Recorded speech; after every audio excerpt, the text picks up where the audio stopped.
ಆದರೆ ರಾಜ್ಯದ ರಾಜಕಾರಣದಿಂದ ನಾನು ದೂರ ಸರಿತೀನಿ ಅಂತಕ್ಕಂಥದ್ದು ಯಾರಾದರೂ ತಿಳ್ಕೊಂಡಿದ್ರೆ ದೂರ ಸರಿಯತಕ್ಕಂಥ ಪ್ರಶ್ನೆ ಇಲ್ಲ. ರಾಜ್ಯ ರಾಜಕಾರಣದಿಂದ ದೂರ ಹೋಗಲ್ಲ, ಯಾವಾಗ ಬರಬೇಕು ಅಂತ ತೀರ್ಮಾನಿಸೋದು ಜನ.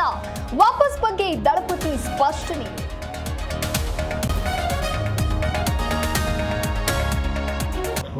ಇಲ್ಲಿ ಆಗ್ಲೇ ಜೆಡಿಎಸ್ ನಿರ್ಣಾಮ ಆಗ್ತಾ ಇದೆ. ಜೆಡಿಎಸ್ ಪಕ್ಷವನ್ನ ಲೀಸಿಗೆ ಕೊಟ್ಬಿಟ್ಟಿದ್ದಾರೆ ಬಿಜೆಪಿಗೆ. ಕೇಂದ್ರದಲ್ಲಿ ಕುಮಾರಸ್ವಾಮಿಗೆ ಸ್ಥಾನಮಾನ ಸಿಗಲಿಲ್ವಾ? ರಾಜ್ಯದಲ್ಲಿ ಜೆಡಿಎಸ್ ನಿರ್ನಾಮ ಆಗದೆ ಎಚ್ಡಿಕೆ ವಾಪಸ್ ಬಗ್ಗೆ ಪ್ರಿಯಾಂಕ್ ಲೇವಡಿ.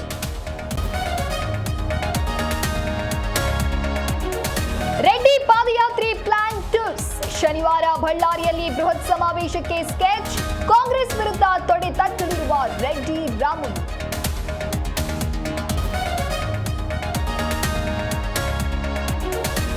ಆಸ್ತಿಗಾಗಿ ಅಣ್ಣನ ಮಕ್ಕಳಿಂದಲೇ ವೃದ್ಧೆಯ ಕೊಲೆ. ಕತ್ತು ಹಿಚುಕಿ ಕಾಲುವೆಗೆ ಎಸೆದು ಅಳಿಯಂದಿರ ಕಳ್ಳಾಟ. ಬಾಗಲಕೋಟೆಯ ಕೊಡಗೈದಾನಿ ಚಂದ್ರಮ್ಮ ಮರ್ಡರ್. ವಿಶ್ವವಿಖ್ಯಾತ ಹಂಪಿಯಲ್ಲಿ ಸಂಕ್ರಾಂತಿ ಸಂಭ್ರಮ. ವಿರೂಪಾಕ್ಷನ ದರ್ಶನ ಪಡೆದು ಪುಣ್ಯ ಸ್ನಾನ. ಮಂಡ್ಯ ಚಿಕ್ಕಬಳ್ಳಾಪುರ ದೇವಸ್ಥಾನಗಳು ಫುಲ್ ರಶ್.